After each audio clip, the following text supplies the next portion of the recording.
Welcome to The Explainer. Today, we're diving into a profound loss in the music and film world. But honestly, we're really here to celebrate a truly remarkable life. We are honoring the incredible legacy of the Oscar-winning Irish singer-songwriter Glen Hansard, who tragically passed away at just 56 years old.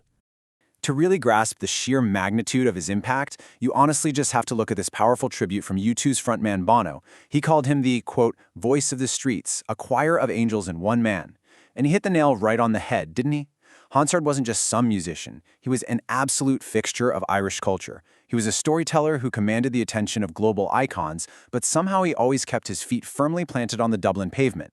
But that brings up a really tough question. How do you actually build a proper tribute to a legend like that? I mean, how do you honor a man whose entire life was so completely dedicated to raw, authentic storytelling?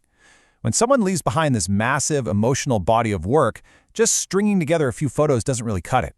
We need a solid framework. So let's dive into this. To actively build this tribute explainer today for Londoner.news, we're going to follow a 4-step framework. By walking through these steps together, gathering meaningful moments, crafting the narrative, adding personal touches, and finally sharing and preserving, we're going to literally piece together the beautiful narrative of Glen Hansard's life right here as we go. All right, step 1, gathering meaningful moments. Let's look back at the chronological milestones that really defined his incredible journey. His story kicks off back in 1983. Picture a 13-year-old Dublin school dropout just busting on the streets. Fast forward a bit to 1990, and he forms the beloved Irish rock band, The Frames. Then in 2006, the whole world hears Falling Slowly, that gorgeous duet with Markéta Irglová, which completely skyrockets him to our next major milestone, winning the Academy Award for Best Original Song in 2008 for the indie film Once. But here's the amazing part. Despite reaching the absolute pinnacle of Hollywood success, by 2010 he's right back on the streets of Dublin, launching a massive Christmas Eve charity busk. He was a global icon for sure, but he absolutely never forgot his roots. Okay, step 2, crafting the narrative. What was the absolute core message of his career? It was the relentless pursuit of raw authenticity. If we look at academic analysis of his massive breakout success in the 2007 film Once, it's super clear his Oscar win wasn't the result of Hollywood gloss or some high-budget studio polishing. As these excerpts from Edge Hill University point out, the film was rooted in this concept called DV realism. Basically, it was shot on handy little camcorders, capturing live, unpolished musical performances that just felt deeply, achingly real to everyone watching. The secret sauce here was something called synchronized location sound. That means recording live on location without lip-syncing or post-production studio polishing to capture that raw, authentic performance. In Once, Hansard and Irglová didn't hide in a vocal booth to get perfect takes and then lip-sync on camera later. No way. They recorded live, right there on location. Hansard absolutely insisted on this because his magic came directly from his days of busking. He wanted to deliver pure, cathartic art straight to the viewer, keeping all those beautiful little imperfections totally intact. Director John Carney had this one rule for filming Hansard's music perfectly, and it's brilliant. If the guitar has a string missing, you should hear that that's missing. That quote pretty much encapsulates his entire career. He didn't want the music to be perfect, he just wanted it to be true. Moving right along to step 3 of our framework, adding personal touches. Because a true tribute has to look way beyond Billboard charts or shiny awards to capture the actual soul of the person. At his very core, Hansard possessed this fierce humanitarianism.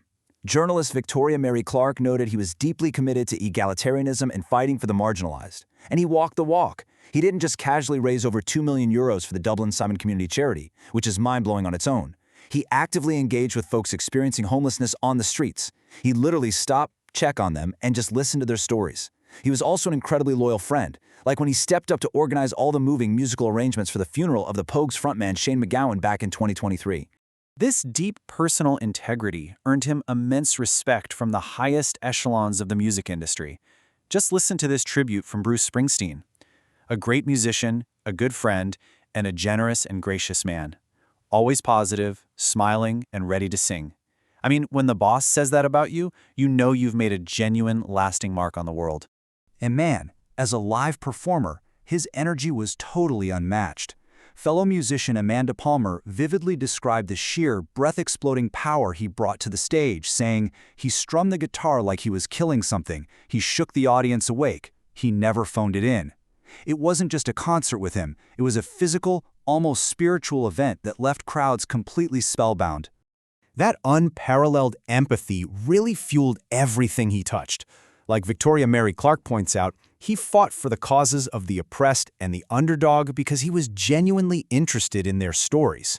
Whether he was gently coaxing a wheelchair-bound Shane MacGowan to record music again by literally bringing a studio to him, or fighting for those who had no voice, Hansard just cared deeply about people.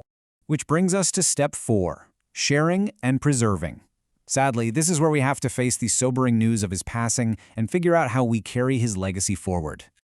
It is with profound sadness that we have to report Glen Hansard was tragically killed early Wednesday morning following a single-vehicle motorcycle crash in Lucan, right on the outskirts of his beloved hometown of Dublin. He was just 56 years old, and he leaves behind his wife, Mairead, and their young 3-year-old son, Christy. It is such a heartbreaking, sudden end for an artist who clearly had so much more to give us. But as we've seen throughout this explainer today, his legacy is far from over. To help continue preserving his memory, to read further tributes, and to get live updates as Ireland and the entire world mourn this loss, please visit londoner.news/Irish singer Glen Hansard died. I want to leave you with one final thought, inspired once again by Bono's words. Glen Hansard was a busker, an Oscar winner, a fierce activist, and a loyal friend. But above all else, he was a storyteller who demanded we listen to the raw, unpolished truth of life. So how will you remember the most musical and mischievous archangel of Ballymun? Take that question with you today. Thank you so much for joining me for this explainer, and we'll catch you